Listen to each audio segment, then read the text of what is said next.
Fala galera, tudo bem? O assunto de hoje por aqui mais uma vez é a Champions e com a grande vitória do Shakhtar Donetsk para cima do Real Madrid, jogando em Madrid, jogando no estádio Alfredo Di Stéfano, né? O Real Madrid não tá jogando no Santiago Bernabéu por conta de obra, tá jogando no estádio do time B, do Real Madrid Castilha, e o Shakhtar Donetsk venceu por 3-2, mas eu diria que 3-2 foi quase lucro. Lucro seria um pouco de exagero falar, né? Mas o Real Madrid conseguiu escapar de uma goleada, sim, teve poder de reação, sim, conseguiu ir buscar e teve participação importante de alguns nomes, inclusive do Vinícius Júnior. Foi importante saindo do banco, logo de cara entra, faz o segundo gol, o primeiro tinha sido o golaço do Modric também.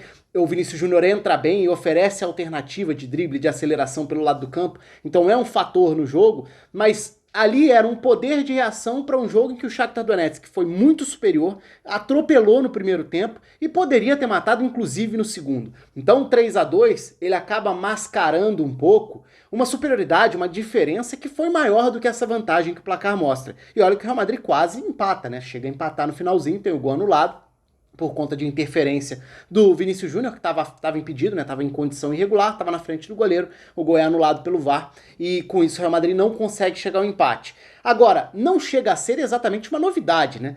O Real Madrid sofrer, tomar susto dentro da fase de grupos da Champions. Na temporada passada, o Bruges atropelou o Real Madrid em determinado momento do jogo. O Real Madrid depois consegue buscar o placar, termina empatado no Santiago Bernabéu. Na temporada retrasada, o CSKA atropelou o Real Madrid em Madrid. Então, não tem sido tão raro assim. Aliás, o Real Madrid não tem jogado bem. Então não chega a ser um choque, uma surpresa, ok, um 3-0 no intervalo para o Shakhtar Donetsk, que é um resultado inesperado, surpreendente, pesado, mas tá longe de ser aquela coisa de outro mundo se a gente for olhar para o nível recente do Real Madrid, para muitas das partidas que o Real Madrid faz na própria Champions, especialmente na fase de grupos, né? E tem o outro lado, obviamente, que a gente entra agora, que é o lado forte do Shakhtar Donetsk. E olha que numa circunstância bem atípica, porque era um Shakhtar Donetsk com 10 ou 110 jogadores. Muitos deles muito importantes, inclusive, vários titulares. Então, por vários casos de Covid, então o time do Shakhtar teve muitos problemas nessa partida. E era um time, de certa forma, desfigurado em termos de nomes, mas que em termos de organização foi muito superior. Fez uma bela de uma partida a equipe do Luiz Castro. Então eu convido você a se inscrever aqui no canal. Se você ainda não se inscreveu, clica aqui embaixo, ativa o sininho da notificação, deixa a curtida no vídeo, deixa o seu comentário sobre o que você achou, para você quem foi o grande destaque. Muitos brasileiros foram importantes dentro desse desenvolvimento da partida, até porque no lado do Shakhtar, obviamente, tem muitos brasileiros também, no lado do Real Madrid alguns também. Então foi um jogo em que os brasileiros estiveram em evidência, é claro, e olha que do lado do Shakhtar muitos nomes importantes não estavam presentes, né?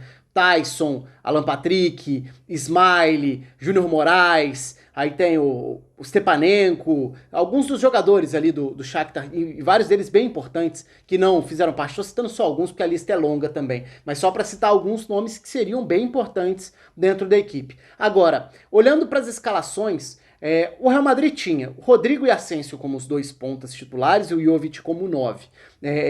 O Mendy como lateral direito, aliás, acho que o Mendy fez um bom jogo na lateral direita. O Mendy é um jogador que tem cumprido bem na lateral esquerda, agora também na lateral direita, ele tem facilidade com a perna direita também, então não chega a ficar tão torto assim jogando na lateral direita. Então ajudou a compor no momento de carência de elenco, de problema de elenco também. E a grande questão foi, num todo, um ponto que eu vou chegar já já, que é a forma do Real Madrid tentar pressionar o Shakhtar. E do outro lado, o Shakhtar com vários jogadores brasileiros, jogadores de potencial, o meio-campo em especial. Então, Maicon foi esse primeiro jogador do meio-campo, com Marcos Antônio e Marlos formando essa dupla de meio-campistas à frente do Maicon, né? Velocidade, de um lado o Solomon, do outro lado o TT, e ali o Dentinho jogando na frente, até por conta desses vários desfalques, né? O Dentinho tendo uma oportunidade importante, já que é um jogador que não faz parte dessa rotação principal da equipe do Shakhtar Donetsk, embora esteja lá já há muitos anos. Então, o grande ponto aí foi: o Shakhtar o tempo inteiro parecia ter uma avenida, um espaço, um latifúndio para atacar e castigar o Real Madrid. Cada escapada, cada bola em profundidade, cada aceleração era um caos para a defesa do Real Madrid. Agora, por que o Real Madrid ficava nessa situação de caos e por que o Shakhtar conseguia castigar tanto o Real Madrid dentro desse cenário? Aí eu acho que a gente entra num ponto interessante de abordar taticamente, que não chega a ser algo novo, porque o Real Madrid já utilizou esse mecanismo de encaixe de marcação em outras partidas, já teve dificuldades em algumas delas, inclusive, mas foi o que aconteceu aqui. Então, o time do Shakhtar é um time confortável com a bola, tem muita personalidade para trabalhar a bola, para superar pressão, seja no embate individual, porque tem jogadores técnicos, né? O Shakhtar é um time recheado de jogadores jovens que consegue detectar e trabalhar muito bem o talento de jogadores brasileiros. Então, embora exista um preconceito vazio, bobo no Brasil em relação a jogadores que se destacam no Shakhtar por conta de convocações para a seleção, isso tem muito mais a ver com o desconhecimento de não acompanhar o desenvolvimento desses jogadores e ter uma birra boba, do que exatamente por qualquer outra coisa. Porque são tantos os anos e até gerações diferentes de jogadores sendo bem trabalhados e projetados pelo Shakhtar. E tem mais agora, tem mais uma geração por lá. Cheguei a gravar um vídeo sobre isso já tem um bom tempo aqui no canal, quando o canal estava começando, inclusive. Eu falei um pouco sobre essa nova geração brasileira que o Shakhtar já está trabalhando. E esse jogo foi mais uma vez um pouco disso. Então, no momento da saída de bola, o Maicon, entre os zagueiros, era quem recebia e dava tranquilidade da saída de bola. Ele fez uma bela partida. Maicon, Marcos Antônio, TT, alguns dos melhores jogadores em campo. Então o Maicon era esse primeiro passe e à frente dele o Marcos Antônio e o Marlos, né, eram os caras desse centro do campo. E como que o Real Madrid tentava marcar, pressionar? O Jovic iniciava essa marcação, ora tentando sufocar um dos zagueiros, ora tentando impedir que o Maicon ficasse confortável com a saída de bola. E os meio-campistas, Valverde e Modric, o Toni Kroos foi poupado, assim como Benzema, os dois ficaram no banco e entraram no segundo tempo, mas os dois meio-campistas do Real Madrid iam lá em cima pressionar os zagueiros. Então, como que isso acontecia? O Real Madrid tinha o seu centroavante, mais os dois meio-campistas dando combate ao trio de saída de bola do Shakhtar, já que a ideia era pressionar. Só que o Shakhtar encontrava a saída e a partir dessa tranquilidade que tem a ver com a qualidade para superar essa pressão, ele conseguia explorar essa pressão desordenada, essa falta de coordenação do Real Madrid. E aí vira um efeito dominó. Você subiu com muita gente para pressionar lá em cima e não conseguiu impedir que o adversário fique à vontade com a bola, isso você vai ser castigado lá atrás. Porque qual que era o efeito dominó disso aí? Você tá sem meio campo, seus dois meio-campistas estão lá em cima. O Casemiro muitas vezes sobe para dar combate em um dos meio-campistas que o Shakhtar consegue encontrar. Ora o Maicon, ora um dos dois meio-campistas, como eu falei, Marlos ou Marcos Antônio. E aí, qual é o jogador que vai subir para fazer essa marcação? O Casemiro. Subia muitas vezes para pressionar e dependendo do encaixe do momento do jogo, era o Casemiro quem ia bater com o Maicon, inclusive. Então os três meio-campistas do Real Madrid estão lá em cima. O meio tá vazio. Como que você compensa isso? Os zagueiros subindo para pressionar também. Então os zagueiros desprendem completamente da linha de defesa, que praticamente inexiste, e os zagueiros vão dar combate. Ora no Dentinho voltando, ora no Marcos Antônio, que sobrava em termos de espaço, mas também sobrava em termos técnicos, porque é um jogador com um potencial e com uma visão de jogo muito boa, e foi uma grande sacada, né, do Shakhtar quando identificou o Marcos Antônio, que é destaque de seleções de base do Brasil há muito tempo. Então o Real Madrid acabava tendo esse efeito dominó de uma pressão mal feita.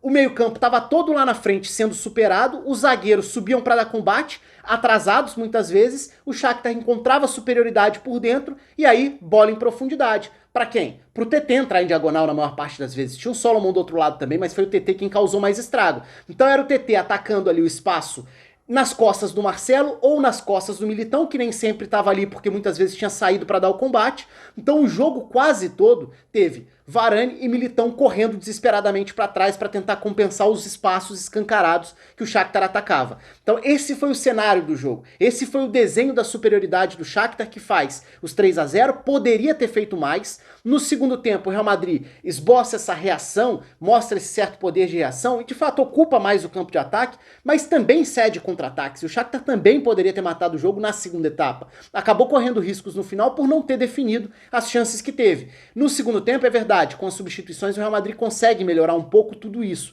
O Vinícius Júnior dá qualidade e personalidade, mais uma vez, para ser esse jogador que arrisca, que tem o drible, que muda a velocidade do ataque. Isso é algo que ele acrescenta muito. O Rodrigo não tinha ido bem no jogo. O Asensio, que também esteve abaixo, mas no segundo tempo ele passa a jogar centralizado e isso muda o encaixe da marcação, porque aí é o Asensio quem passa a iniciar essa pressão, muitas vezes no Maicon, evitando que o Casemiro tenha que subir para dar esse combate, deixando o meio-campo mais escancarado. Então o Real Madrid consegue amenizar um pouco essa ocupação dos espaços e essa avalanche que era a cada recuperação de bola do Shakhtar.